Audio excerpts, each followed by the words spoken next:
Pearl Harbor, Hawaii, October 1944. The map spread across Admiral Chester W. Nimitz's desk showed the Ryukyu Islands, a strategically vital chain stretching southwest from Kyushu, Japan's southernmost home island. Okinawa, the largest of the Ryukyus, was marked with a bold circle. Operation Iceberg, the code name for its invasion, represented the final colossal step before the anticipated assault on Japan itself. Nimitz, Commander-in-Chief, Pacific Ocean Areas, felt the weight of the decision. Iwo Jima was proving costly, a brutal fight for airfields needed by B-29 bombers. Okinawa offered more: deep-water anchorages at Karamaretto and Chimu Bay, extensive flat terrain suitable for multiple air bases, and a position just 340 miles from Kyushu. It was the indispensable forward base, the springboard for Operation Downfall, the invasion of the Japanese homeland. The forces allocated were staggering, reflecting the island's importance and the expected ferocity of the defense. Admiral Raymond A. Spruance, commanding the Fifth Fleet, would oversee the largest naval armada ever assembled, over 1,300 warships, including dozens of carriers and battleships. Lieutenant General Simon Bolivar Buckner, Jr., a stern, experienced officer, would command the newly formed U.S. 10th Army, comprising the 24th Army Corps and the 3rd Marine Amphibious Corps, over 180,000 combat troops. Intelligence reports, while detailed on topography and known coastal defenses, remained hazy about the true depth and nature of the Japanese strategy inland. There were whispers, analyses based on Iwo Jima and Peleliu, suggesting a shift away from suicidal beach defenses towards protracted, attritional warfare, fought from prepared positions deep within the island's rugged terrain. The specter of the Kamikaze, the divine wind suicide aircraft that had plagued operations in the Philippines, loomed large, threatening the vast fleet essential for the landings and subsequent support. Nimitz and Spruance knew the sea lanes had to be kept open, whatever the cost in ships and men. Buckner knew his soldiers and Marines faced a grinder, potentially worse than anything seen before in the Pacific. Shuri Castle, Okinawa, January 1945. Within the ancient stone walls of Shuri Castle, Lieutenant General Mitsuru Ushijima, commander of the Japanese 32nd Army, surveyed his dispositions with his Chief of Staff, Lieutenant General Isamu Cho, and his pragmatic operations officer, Colonel Hiromichi Yahara. The contrast between Cho, an advocate for aggressive, almost suicidal counterattacks, and Yahara, the architect of a calculated defense-in-depth strategy, defined the internal tension of the command. Ushijima, a man of quiet dignity and traditional samurai values, ultimately leaned towards Yahara's grim realism. There would be no futile banzai charges on the beaches against overwhelming American firepower. The 32nd Army, numbering around 77,000 regular troops, augmented by thousands of Okinawan conscripts, boitai, and naval personnel, would concede the landings. Their stand would be made in the south, leveraging Okinawa's complex terrain of ridges, ravines, and limestone escarpments. Yahara had meticulously planned a series of concentric defensive lines radiating outwards from Shuri Castle itself. Thousands of caves, both natural and man-made, were being transformed into interconnected strongpoints, machine gun nests, mortar positions, and command posts, impervious to all but direct hits from the heaviest ordnance or the searing blast of flamethrowers. Artillery, carefully sighted and camouflaged, would rain down fire on the American advance. The strategy was simple and brutal: bleed the Americans white, delay the inevitable conquest for as long as possible, inflict maximum casualties, and demonstrate the prohibitive cost of invading Japan, perhaps forcing a negotiated peace. Cho, while accepting the defensive posture, ensured preparations were made for localized, ferocious night counterattacks to disrupt the Americans and maintain morale. The civilian population, nearly 500,000 Okinawans, were caught in this deadly calculus. They were mobilized, digging tunnels, hauling supplies, and even formed into auxiliary units, including the Teketsu Kinotai. Teenage boys organized into Iron and Blood Imperial Corps, often armed with little more than spears or satchel charges, destined for suicide missions against tanks. Propaganda painted the Americans as devils, warning of torture and rape, subtly encouraging mass suicide should capture seem imminent. The Imperial General Headquarters in Tokyo offered little hope of reinforcement. Okinawa was to be a sacrifice, its defenders destined for Gyokusai, shattering like jewels, but only after exacting the highest possible price. Motobu Peninsula, Okinawa, March 1945. For Hideko Nakamura, a young Okinawan schoolteacher drafted into a nursing auxiliary, the preparations were a whirlwind of fear and duty. Japanese soldiers, initially viewed with awe, now seemed grim and demanding. The constant digging, the stockpiling of supplies in caves, the hushed warnings about the approaching American fleet. It all felt unreal. She saw boys younger than her brothers drilling with bamboo spears, their faces set with a terrifying blend of patriotism and dread, instilled by relentless propaganda. Whispers circulated among the civilians, stories of families preparing hidden places to die together rather than fall into enemy hands. The ancient rhythms of Okinawan life, farming, fishing, festivals, had dissolved into the harsh cadence of military preparation. Air raid sirens wailed intermittently as American reconnaissance planes flew overhead. The Americans were coming. The island held its breath, suspended between the familiar tyranny of the Japanese military and the unknown terror of the invaders. Hideko prayed to her ancestors, not for victory, but simply for survival, in the storm she knew was about to break. The earth itself seemed to groan under the weight of impending violence. Hagushi Beaches, Okinawa, April 1st, 1945, L-Day. Easter Sunday dawned bright and clear, following a week of intense naval bombardment that churned the landing zones into craters and dust. The first waves of U.S. Marines from the 3rd Amphibious Corps and soldiers from the 24th Corps hit the Hagushi Beaches on Okinawa's western coast. Expecting a bloodbath akin to Tarawa or Iwo Jima, they found near silence. The Japanese were largely absent. Landing craft disgorged thousands of men and tons of equipment with astonishing ease. General Buckner established his 10th Army headquarters ashore quickly. Initial reports radiated cautious optimism. "I wouldn't be surprised if the Japs had pulled out," one Marine officer remarked.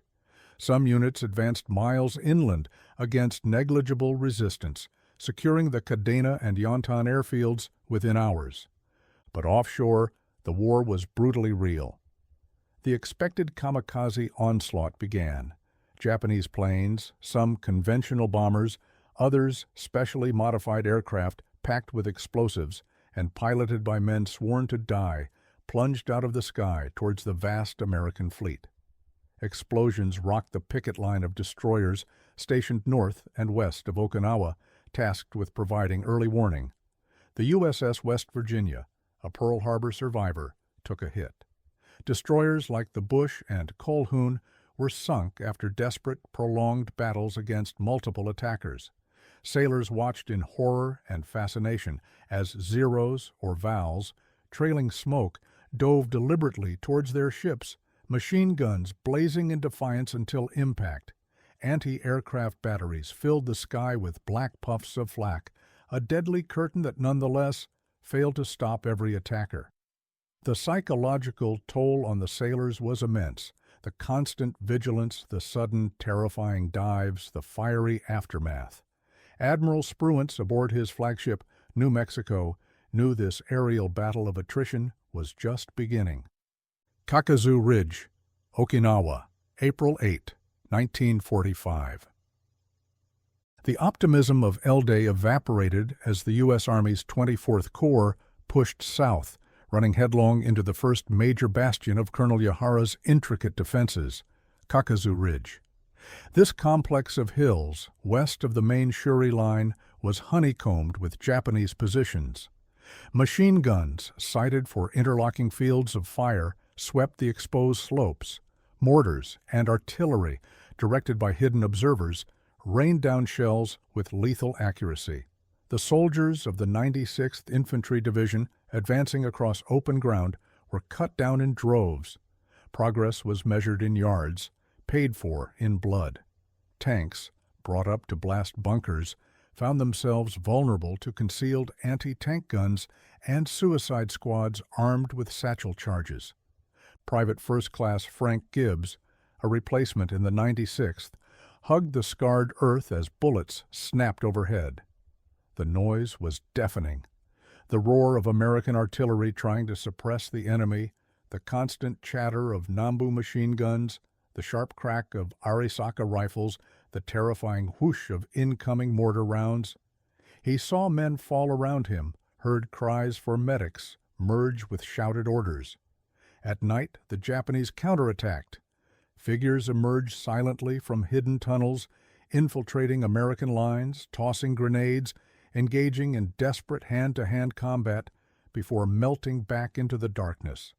Sleep was impossible, nerves frayed raw. Kakazu became a symbol of the brutal reality of the Okinawa campaign, a slow, agonizing grind against a deeply entrenched, fanatical enemy who yielded ground only when killed or entombed in their positions. Shuri Line, Okinawa, May 1945. May brought torrential rains, turning the battlefield into a quagmire of mud that bogged down tanks, filled foxholes, and made evacuation of the wounded a nightmarish ordeal. The fighting coalesced around the formidable Shuri Line, the heart of the Japanese defenses. Names like Sugar Loaf Hill, Chronicle Hill, Chocolate Drop, and Half Moon Hill became synonymous with slaughter. The U.S. Marines, having secured the north of the island, swung south to relieve the battered Army divisions and assault the western anchor of the Shuri Line. Sugar Loaf Hill, a seemingly insignificant mound barely 50 feet high, became one of the most fiercely contested pieces of ground in the Pacific War. Control shifted back and forth multiple times over 10 days. Marines clawed their way up slopes, swept by machine gun fire from multiple directions, only to be driven back by grenades rolled down from hidden caves or fierce counterattacks. Flamethrower teams incinerated defenders in bunkers, but casualties mounted relentlessly. Sergeant Kenji Tanaka of the Japanese 62nd Division crouched in a dripping cave near Shuri Castle. Water seeped through the limestone roof, mixing with the stench of cordite, blood, and unwashed bodies. Rations were scarce, mostly rice balls, sometimes just handfuls of uncooked rice. Ammunition was carefully conserved. His squad leader, a veteran of Manchuria, spoke less and less, his eyes holding a vacant stare. Orders from Generals Ushijima and Cho remained unchanged. Hold position, inflict maximum damage. Tanaka knew they were doomed. American shells rained down constantly, shaking the earth, collapsing tunnels. Flamethrowers probed cave mouths, turning defenses into crematoriums. Yet the ingrained duty, the fear of dishonor, and the hatred of the enemy kept them fighting. He witnessed comrades charge tanks with explosives strapped to their chests. He saw others pull the pins on their last grenades, holding them against their stomachs. The defense was shrinking, the perimeter tightening around Shuri, but the resistance remained suicidally fierce. Meanwhile, the Kamikaze attacks against the fleet intensified, reaching a crescendo during Operation Kikusui, Floating Chrysanthemum, a series of 10-mast suicide attacks launched from Kyushu. Carriers like the USS Bunker Hill and Enterprise suffered horrific damage and casualties, flames engulfing their flight decks.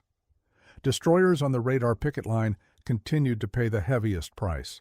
The USS Laffey famously survived attacks by over 20 kamikazes and conventional bombers in 80 minutes, earning the nickname the ship that would not die. But many others were less fortunate. The Navy bled, but held. The vital sea bridge to Okinawa remained open, feeding men and materiel into Buckner's meat grinder. Itaman, Southern Okinawa, June 1945. By late May, the rains finally subsided, allowing the Americans to bring their full weight of firepower and armor to bear. Under relentless pressure, the Shuri line finally cracked. Shuri Castle, bombed and shelled into ruins, was abandoned by the Japanese command on May 29th. Ushijima, Cho, and Yahara led the remnants of the 32nd Army in a chaotic retreat southward towards the Kiamu Peninsula. This retreat turned into a horrifying spectacle of disintegration. Discipline broke down. Wounded Japanese soldiers were often left behind or killed by their own comrades to prevent capture. The Okinawan civilians, who had sought refuge in the caves and valleys around Shuri, were swept up in the maelstrom. Terrified families emerged from hiding, often directly into the path of fighting, or were forced south with the retreating Japanese army, used as human shields. American troops, hardened and often enraged by the brutal fighting and kamikaze attacks, sometimes showed little distinction between soldiers and civilians in the chaos. The warnings of Japanese propaganda, tragically, became a self-fulfilling prophecy in some instances. But more horrifically, Japanese soldiers themselves forced or encouraged mass civilian suicides. Families huddled together in caves, detonating grenades. Others leaped from cliffs onto the rocks below, particularly at Cape Cayenne, the island's southern tip. Hideko Nakamura, separated from her unit during the retreat, witnessed such horrors.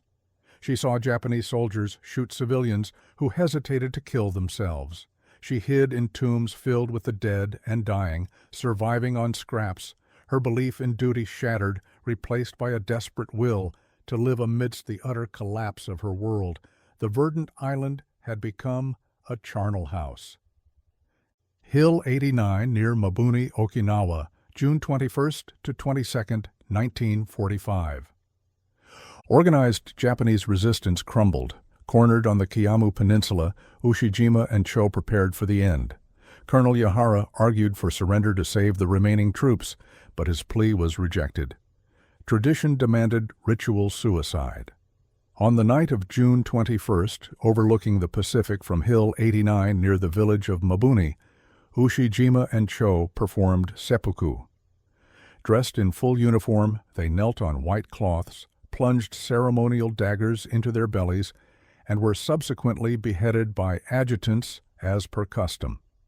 Their deaths signaled the formal end of the Battle of Okinawa, though pockets of resistance and desperate fighting would continue for days. Colonel Yahara, choosing pragmatism over ritual, allowed himself to be captured several days later. Just days before, on June 18th, tragedy struck the American command.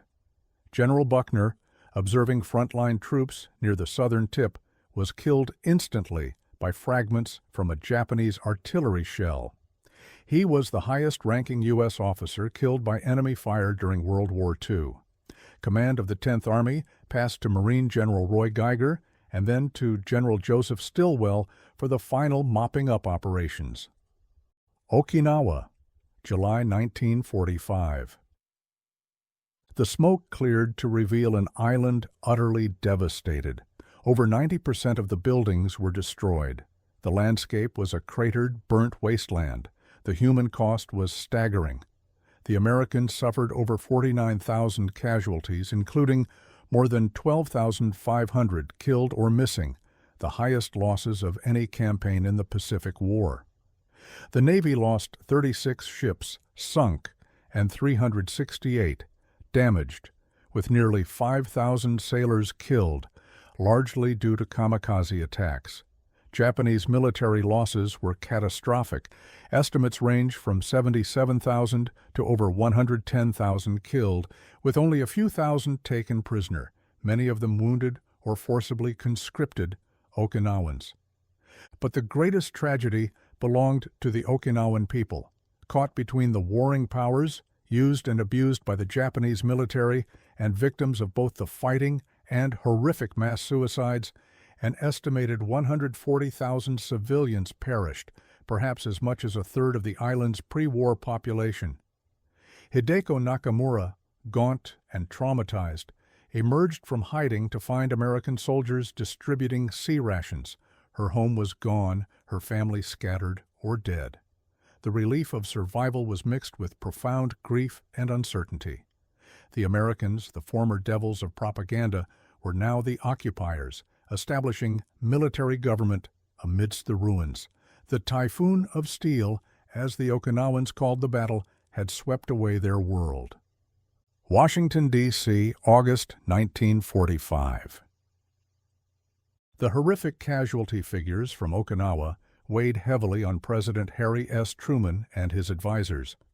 Projections for Operation Downfall, the invasion of Japan, predicted American casualties potentially reaching 500,000 or more, with Japanese military and civilian deaths numbering in the millions. Based on the fanatical resistance encountered on Okinawa, the ferocity of the defense, the willingness to fight to the last man, the kamikaze attacks, the civilian suicides, all painted a terrifying picture of the cost of invading the home islands. The successful test of the atomic bomb in July offered a potential alternative, a way to shock Japan into surrender without a bloody invasion. The Inferno of Okinawa, the culmination of the island-hopping campaign, became a crucial, grim factor in the decision to use the atomic bombs on Hiroshima and Nagasaki weeks later, bringing the Second World War to its abrupt and devastating conclusion. The island, secured at such terrible cost, would remain under U.S. administration for decades, a constant reminder of the bloodiest battle of the Pacific War and its enduring legacy.